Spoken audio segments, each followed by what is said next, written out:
Dandaan, anak.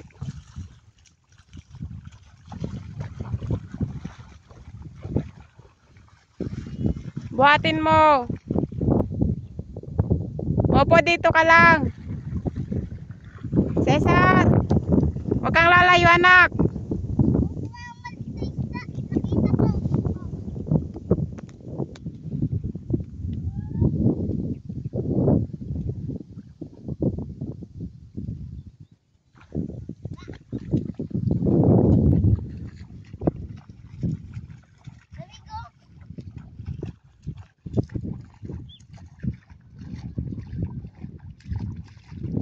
Swimming ka na ah.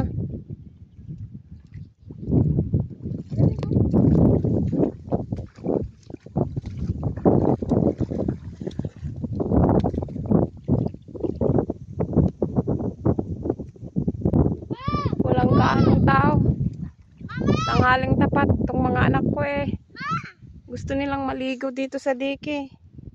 Kaya hindi naman pwede kung sila lang. Kaya kailangang samahan. Kataas nilang mag-aral, magbasa. Kaya ayan. Gusto daw nilang maligo. Niyaya nila ako. Ayaw nila akong pigilan. Tigilan pala. Ang kukulit, mga makukulit.